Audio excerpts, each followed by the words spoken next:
to battle for. Not against anyone or anything, but to battle for the only solution big enough. Established on those pillars of peace and prosperity, property and liberty and self-governance, the only solution big enough we'll talk about to fund education. Better care for the environment and grow the economy locally and nationally. So that constitutional equation, knowing that, we move forward. Now on the website, we're going to skip through a bunch of the slides that we're not going to have time for, but on the website, here are the basics. Promises are the same. At statehood to transfer title to the public lands. Promises are the same. We'll skim through that. There's a lot more on the website. It's already been done before. Illinois was 90% federally controlled. Missouri, Louisiana, Arkansas, that great western state of Florida, as much as 90% federally controlled for decades, and they banded together and compelled Congress to honor the promise. And it's the only solution big enough. We'll talk about those as we go. Now, this is our one and only United States Supreme Court Justice from Utah. We're pretty proud of him. George Sutherland. He says, man has three great rights: life, liberty, and property. They're so banded together as to be a single right, because if you give a man his life but take from him his liberty, you take away all that makes life worth living. If you give him his liberty but take from him his property, which is the fruit and the badge of his liberty, you still leave him a slave. And we have John Kenneth Galbraith made this statement back in the mid-80s, world-renowned economist. He said, where socialized ownership of land is concerned, only the United States of America, or only the USSR and China, can compete with the United States of America. Your nation needs you. Your state needs you to reestablish and invite people to re-engage on principle. So this is where we start, federally controlled lands. Now look at this. These are wildfires greater than 250 acres. Notice a similarity at all. And then you have this, $150 trillion in mineral value locked up in the federally controlled lands. Those images really tell the whole story. So why the difference? We're going to go just briefly then, why the difference. Now, I was asked to be on a continuing legal education panel last summer. When we passed the bill, and think of this bill, we simply wanted the federal government to honor the same promise to our state that it kept with all states east of Colorado. We passed the bill, and we had a law professor here locally that said, well, that's just clearly unconstitutional. To think that the federal government should treat you the same as it did all states east of Colorado, clearly unconstitutional. And I was invited to be on a continuing legal education panel with this law professor. And I was really excited because I wanted to know why. Would he say that? Well, he went first and he put up a map like this. This is the annual average precipitation. And we're teaching, 100 lawyers or so, and he says, you see how it's different in the West than it is in the East? You see that, right? It's different, right? You see it's drier in the West than in the East? Well, therefore, the federal government keeps the land. Now, you want to know what's really funny about that? Not one of those lawyers raised an eyebrow in that room. Okay, error, check. I mean, I don't recall the error clause of the Constitution anyway, but that was reason number one. Now, never mind that argument on its face, Oregon, Washington, Alaska, error. But that's the argument, and we hear that over and over again. Now, the second argument gets even better, right? The first one, your land is arid or it's rugged, therefore the federal government keeps it. The second one was, you just didn't want that land. At statehood, the founders of your state, they didn't want that land because right in the Enabling Act, the Enabling Act, that's the statehood contract. The Supreme Court has called it a solemn compact. That is a solemn agreement between sovereigns, the United States and the state. And Congress passes that bill, and then if the state passes a constitution based on that Enabling Act, then the president declares that state to be a state. That's how it works, the Enabling Act, right? Solemn compact rights and obligations on both sides. The law professor said, I've looked at the Enabling Acts of all the Western states, and they all have these same 6 words: forever disclaim all right and title. And he sat down as if to say, I rest my case. You just gave up your land. So then it was my turn. I got up. I didn't even deal with error. I'm like, please, I only had about 10 minutes. But I said, forever disclaim all right and title. Wow, Professor, that's a tough one. That sounds like we gave up our land. Look at that right there. The people inhabiting said territory do agree and declare they forever disclaim all right and title to the unappropriated waste, the waste or unappropriated lands. Well, you see, that's Alabama's Enabling Act. They were as much as 90% federally controlled for decades until they banded together with their neighboring states and compelled Congress to honor their promise of statehood. You see this forever disclaim all right and title? Well, that's Louisiana's enabling act. Again, they were as much as 90% federally controlled for decades, and they lobbied Congress, delegations, resolutions. We can't educate our kids. You're not honoring the promise. We can't grow our economy. You're not disposing of the land like you promised at statehood. We can't, you're hoarding all of our resources. We can't govern ourselves. And they banded together and compelled them to transfer the land. You see here, forever, the people forever disclaim all right and title. Well, you see that's Nebraska, 1% public land.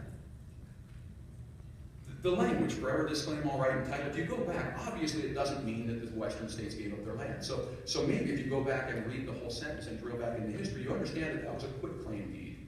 That the states gave clean title to the federal government as trustee to dispose of the land as it was obligated to do faster and for more money. Because the faster they disposed of it, the sooner the states could generate tax revenue to care for their own children and communities. The more money they disposed of it, we'll show you in a second, 5% of that proceeds of sale, if they sold, went to the state to educate our children. It's right in the Enabling Act.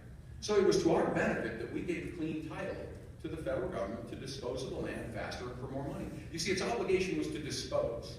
If within dispose it sold land, which is a subset of disposed, then 5% of the proceeds come to the state. So here you see this right here. Now, if you read the whole sentence in our Enabling Act, in the Western Enabling Acts, it said, forever disclaim all right and title until title thereto shall have been extinguished, meaning get rid of the title. You know, I was grounded forever once until school started again.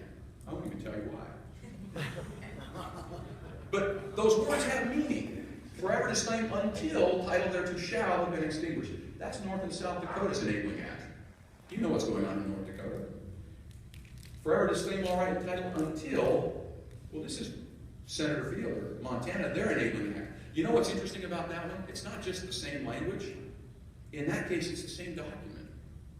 North and South Dakota, Montana, Washington, Congress used one document to create those 4 states. The exact same document. In 2 states, they dispose of the land. In 2 states, they don't. And the reasons we hear is, well, your land is arid, of course. Or you just gave up your land. No, it's time for us, like those other states did, to step forward. Now, also in our Enabling Acts of all of our states, California's a little bit different, Oklahoma's a little bit different. 5% of the proceeds of the sale of public lands, which shall be sold, shall be paid to the state to support the schools.